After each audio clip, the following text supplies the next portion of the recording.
story about a dog. Randomly a dog. Just a dog. I have a story of a dog. Right. Okay. It's a Finn McCool story, but Finn's barely in it. Okay. Finn McCool has a weird beginning, and it gets very strange. There is a part where he runs away with a rock band, and then he gets kidnapped, and then he eats a fish. But eventually, he gets to live in the place that his mother came from, a place called Almu in Leinster. It's the Hill of Allen today, where the Irish Army goes to train. So one day, as the king of this new place, really happy with himself, because he would be. You know, he's the most famous warrior in Ireland. Everyone comes to him to talk about martial matters, and people say things like, you know, what'd Finn do? You know, they have those little bracelets, you know? So it's WWFD. And he calls his mum and says, you know, you want to come over, we're going to have a big feast. There's a lot of people coming to see me, it's going to look impressive. You should be there. And his mother Myrn says, yeah, I'd love that, that's great, that's fantastic. And she's the queen of Kerry at this time. So she arrives and she brings her sister, Turin, with her. And Turin meets a king from Ulster, a king of a Fianna, a Rig Fiann, and his name is Ullán.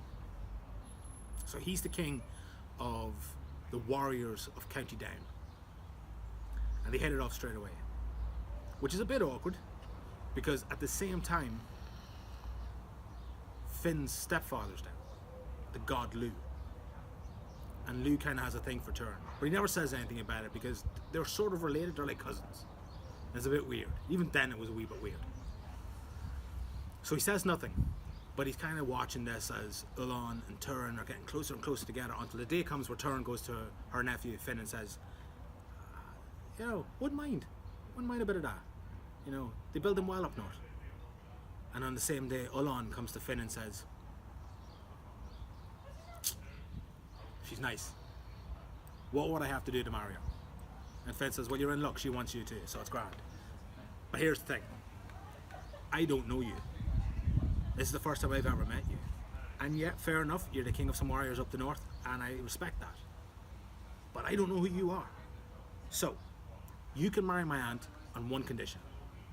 If I ever call to see her, if I send my messenger up to you and say, Finn wants to see his aunt, if she's not here within a day, I'm going to return that messenger.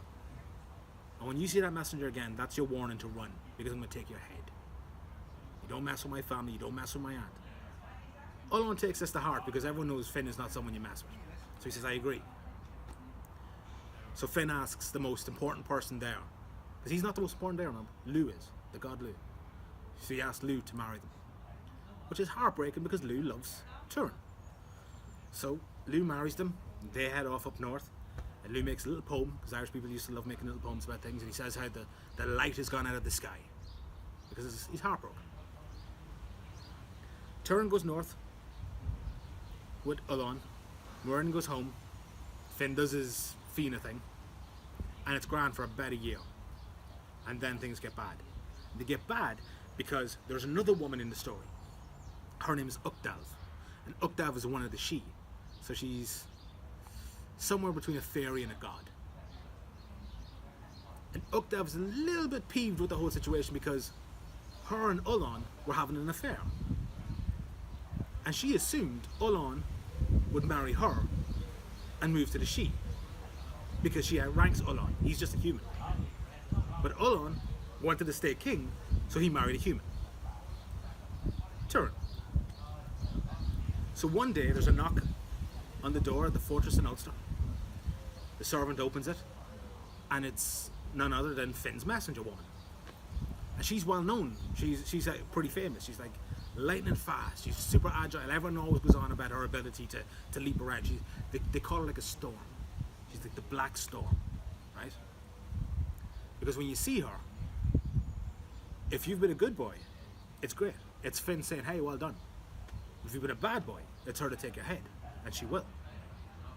So everyone knows to treat her well and not to ask her too many questions. So when she arrives at the court up north, it says, Finn wants to see his aunt. No one bats an eyelid. Everyone assumes it's true. So, Myrn is way home, all safe and sound. Finn is downside, all safe and sound. There doesn't seem to be any trouble in the country. It's perfectly fine for Turin to just go with the messenger. So she gets ready. She says to her husband, "See you in a wee while. I'm heading off. Just going to see the nephew. Back in a few days." Right? My advice, set up a big feast. Because he'll probably come back with me. And if he does and there's no food here, he's going to get, he's going to be a wee bit angry. So Olon says, grand, I'll set that up. Enjoy your little trips out. It's grand. Leinster's lovely. Leinster's lovely this time of year. So Turin gets her stuff together. She heads off with the messenger. And they start heading off towards the south. But by the time they get to around Dundalk, here, the messenger stops and says, "Bet you're happy." And Turin's like, "Yeah, I'm quite happy." "Are you happy now? Everything's going great, is it?" "Yeah, it's great. Everything's fantastic." "Are you loving it?" "Yeah, I'm actually here. It's kind of cool." So I'm like I'm the aunt of the most famous warrior in Ireland. I'm kind of a queen of warriors as well. This is pretty awesome. And the messenger goes, "Yeah, and I hear you're pregnant." "Yeah. Well, what's that about?" "Well, it's a little annoying," says the messenger. "So not only did you take the guy I was supposed to marry, now you're going to have his kids." And Turin's like, "What?" And before she can react, the messenger whips out a rod. This is a rod of red wood. It's always red wood, or sometimes purple. It's that kind of colour. It's bloody. And she whacks Turin, and Turin turns into a dog. And the messenger leans in and says, "That's right, you bitch. Now you're in the right place."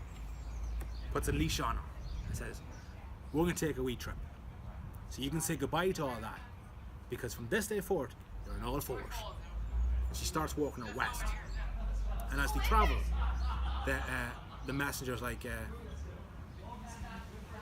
"Bet your husband would love to see you now in all fours. Huh?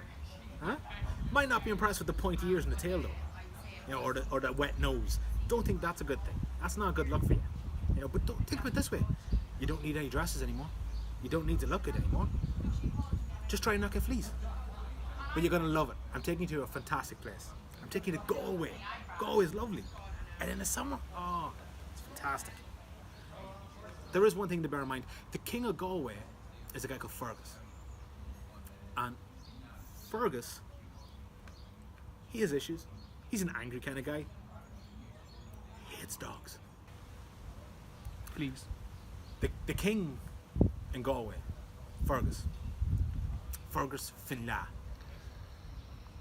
isn't expecting any messenger. He's definitely not expecting anyone to arrive with dogs. Because everyone knows he hates dogs. Don't bring a dog to this house. You crazy? So when the messenger arrives with this bitch on a lead, he's like, "What the hell is that thing? Why is it here?" And the messenger says, "You have to look after it."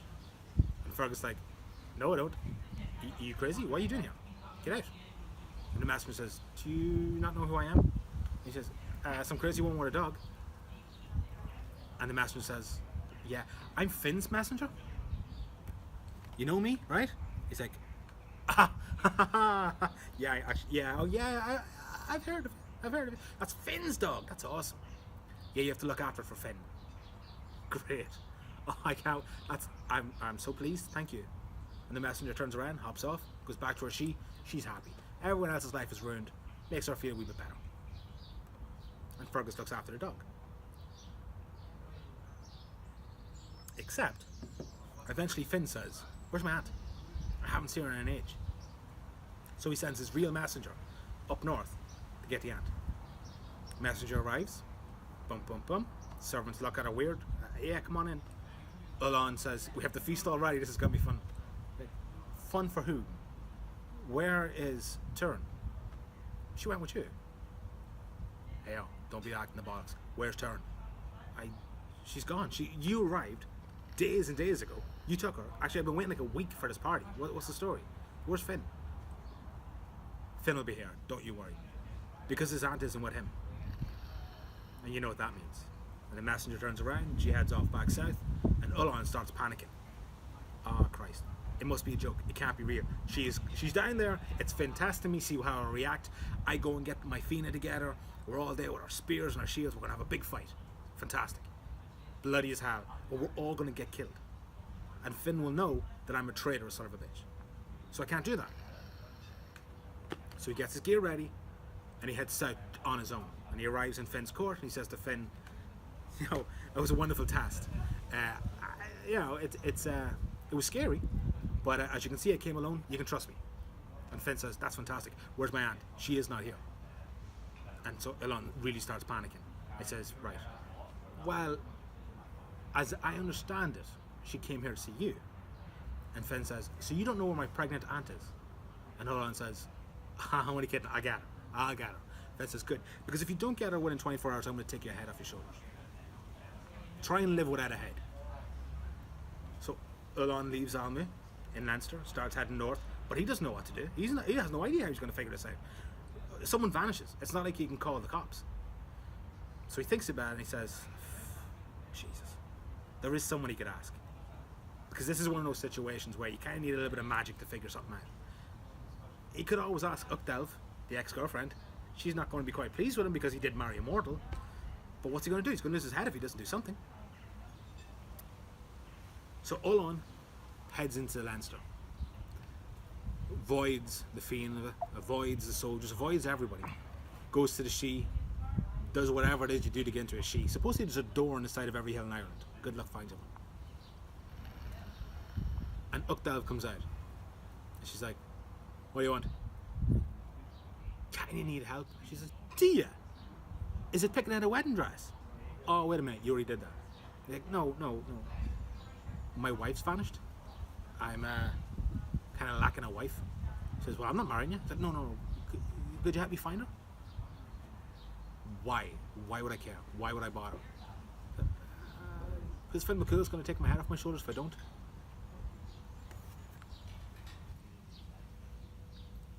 So if you don't find the wife, Finn's going to cut your head off. Yeah. And you'd be dead. Yeah. If I help you, and Finn doesn't cut your head off, your head's kind of mine then, right? Elon thinks about this and he goes, I guess. If you want to look at it that way, she says, grand. But if your head's mine, and your head's attached to your body, then your body's mine, right? I guess. Grand. So if I help you, I own you. It's a shitty way of looking at it. Fair enough. Alright. So right. Head off back to Finn, I'll see you in a day. What are you going to do? Don't ask. You don't ask what the magician is doing behind the curtain. You just. Olon heads slowly back to Finn. He doesn't want to ride there when I turn. Olon, he's scared. You would be scared. If he gets there too soon, Finn's going to cut his head off. Right? If he gets there after his wife arrives, Finn's going to cut his head off. So he's panicking. And Uchtdalv is loving it. Because all she has to do is undo the one thing she did. She gets the guy that she did it all for anyway. So she heads west to Fergus. And she's thinking to herself, you know, that poor dog, he hates dogs. It must be absolute misery for her. Awesome. But she arrives in the court of Fergus Finlay in Galway. And instead of it being miserable for the dog's being pampered. Because it turns out Finlay loved her. Had great fun with her. Took her hunting and playing and sport and absolutely fell in love with dogs. And worse still, the dog gave birth to 3 pups. And Finlay loves them. He spends all day playing with these dogs. So he's not happy when the messenger Finn arrives saying, he wants his dog back. Yeah, he's going to have to take the pups. So Finlay's very sad. Maybe he even cries a little, sheds a tear. But the dogs go back. And halfway back to Finn, the fairy woman uses her rod again to turn back into a human. And it works. And turns back to a human. And she's like, yeah, bitch. And Uchtdalv is like, I don't care. You're going home. Be happy.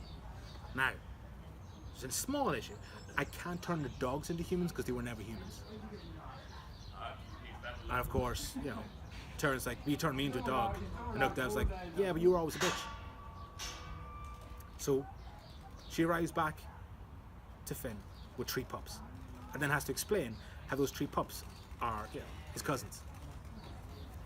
Finn's not exactly impressed with all this, but he doesn't know who this mysterious she-woman is, because no one knew her name except Ullon, and Ullon's only there long enough to say, right, the marriage is over, I have to go home now, I'm giving up everything, you'll never see me again. Finn's like, if I do, I'll cut your head off, you know that? It's like, yeah, you always said about cutting people's heads off, you should fix that.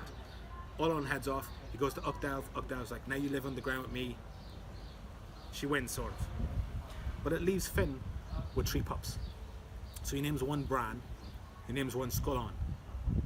And then one day, Fergus Finlay, the king of Galway, gets a knock on the door, and the door opens, and it's the real messenger of Finn. And with her is a little pup. He gets his puppy. So he's happy, everyone's happy.